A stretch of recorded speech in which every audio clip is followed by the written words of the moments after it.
काम चलिए, करेंगे यही तभी बात तो भारतीय रिजल्ट जनता आएंगे। पार्टी विपक्ष के लेकिन लिए बोलती है। यूकेडी प्रवक्ता का रुख करेंगे शांति प्रसाद जी का। शांति प्रसाद जी, क्या लगता है अब धामी सरकार का ये जो गंभीरता है ये कुछ सार्थक होगी अतिक्रमण और खनन को लेकर भी, और साथ ही यूकेडी की सहभागिता क्या रहेगी पर्यावरण संरक्षण को लेकर? देखिए सोनी जी, सुनने में तो अच्छा लगता है। अगर सरकार जल संवर्धन पर बात कर रही है, नदियों के जीर्णोद्धार की बात कर रही है, तो कौन राज्य का नागरिक कहेगा कि गलत है। मगर हम विपक्षी होने के नाते हमारा एक कुछ फर्ज होता है सरकार को उस ओर ध्यान आकर्षित कराना जो सरकार ने वादे किए। हम सरकार से यही तो कह रहे हैं कि ऋषि अपर्णा नदी का क्या हुआ, बिंदाल का क्या हुआ। और अगर आप उत्तर देहरादून जो अस्थायी राजधानी है, यहाँ लोगों के घरों में पानी नसीब नहीं हो रहा, जमीन का जल स्तर जो है घट गया, हम ये सवाल ना करें क्या? अगर हम सवाल करते हैं तो ये जो है इनको परेशानी होती है। अब आप ये बताइए, यहाँ पर हम तो चलो राजनीतिक लोग हैं, विद्वान वकील बैठ के कह रहे हैं कि 2021 में जो जनहित याचिका जैन नारायण जी की नारायण शर्मा की लगी थी, उसमें तो शांति प्रसाद जी हाईकोर्ट आपका ने योगदान पूछ रहे हैं कि क्या तो योगदान हाईकोर्ट आपका ने पर्यावरण में रहेगा। हम सब चाहते हैं हमारा हमारी उत्तराखंड पूरी महान हो, बात लेकिन पे हमारा क्या योगदान जवाब हो देना उसमें है। ये तो चर्चा होनी मगर चाहिए। जवाब क्या दिया?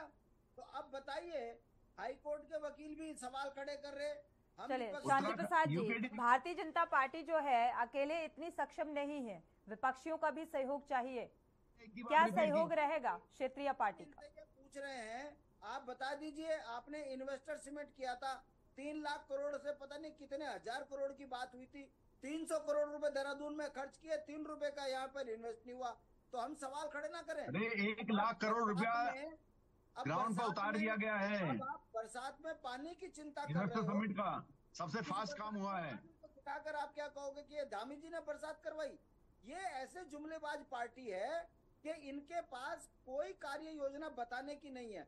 मैं कह रहा हूँ 10 साल में आप बता दीजिए घोटाले के अलावा क्या किया आपने।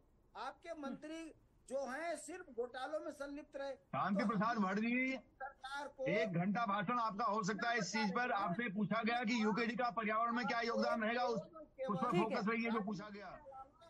आशीष गर्ग जी का रुख कर लेते हैं। ठीक है शांति प्रसाद जी, ठीक है, अपनी सहभागिता जरूर बताइएगा कि आखिर क्षेत्रीय पार्टी का क्या सहभागिता यहाँ पर रहेगी, क्योंकि भारतीय जनता पार्टी सक्षम नहीं है अकेले कि पर्यावरण को संरक्षित और सुरक्षित कर पाए। जिस तरीके से प्रशाली जी के जवाब निकलकर सामने आ रहे हैं। आशीष गर्ग जी का रुख करेंगे, इसके बाद अभिजय नेगी जी का करेंगे। आशीष गर्ग जी, क्योंकि पर्यावरण को लेकर जिस तरीके से राजनीतिक दल आरोप और प्रत्यारोप लगा रहे हैं एक दूसरे से, क्योंकि इन आरोपों और प्रत्यारोपों से तो पर्यावरण सुरक्षित और संरक्षित नहीं होने वाला। जिस तरीके से स्थितियां जो अभी उत्तराखंड की हैं, भौगोलिक जो स्थिति है उसे भी समझना होगा, और ये कैसे संभव होगा? आशीष गर्ग जी। देखिए, हम राजनीतिक पार्टीज के बीच में जो भी डिस्प्यूट्स हैं इसमें हम कमेंट नहीं कर सकते। लेकिन जैसे रिस्पना की बात अभी चल रही थी, तो यहाँ जो मेरे साथ माननीय नेगी जी अभिवक्ता बैठे हैं, इनका जो एक दूसरी तरफ से एक बहुत अच्छा, ये इनका एक एनजीओ है जो अच्छा काम करता है, जिसने 1 दशक पहले रिस्पना के बारे में बड़ी अच्छी अवेयरनेस कर दी थी, और जिसमें नेशनल इंस्टीट्यूट ऑफ हाइड्रोलॉजी को एंगेज करके इसको नमामि जो गंगा का जो हमारा प्रोजेक्ट है उसके अंदर भी ले आए थे।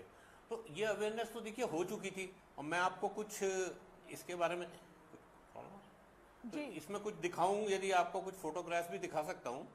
लेकिन 10 साल तक इसके बारे में कुछ विशेष हुआ नहीं। ये देखिए, आप चाहे देखना चाहें तो नदी, बिल्कुल, तो नदी की ये स्थिति है आपके सामने।